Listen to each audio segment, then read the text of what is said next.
Hello बच्चों, let's read the question. And the question says, true false type question. A body throw up falls back on the surface of the earth due to earth force of gravity. तो basically इस question को solve करने के लिए हम लोग को अर्थ की फोर्स ऑफ ग्रेविटी को समझना पड़ेगा। मतलब कि जो इस क्वेश्चन को सॉल्व करने का जो की कॉन्सेप्ट है, की concept to solve this question is कि अर्थ फोर्स ऑफ ग्रेविटी, ठीक, अर्थ force of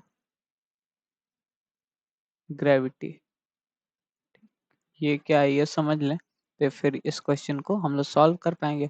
earth force of gravity वो फोर्स है जो कि कोई भी ऑब्जेक्ट है, मतलब अर्थ का अगर ग्रेविटेशनल फील्ड में है तो उसको अपनी तरफ पुल करता है, ठीक, अपनी तरफ खींचता है, ठीक।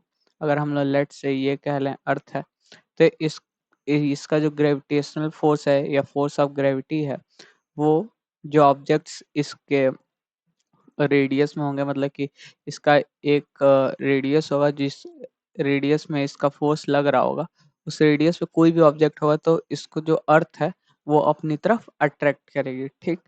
इसी वजह से कोई भी जो ऑब्जेक्ट्स होते हैं वो अर्थ की तरफ गिरते हैं।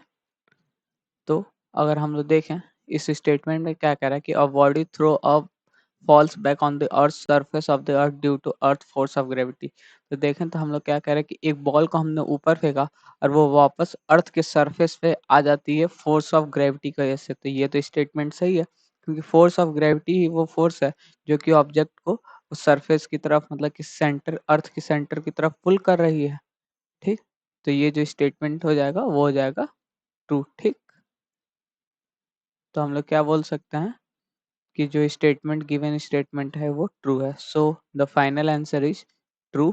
Hope you understand it well. All the best. Thank you.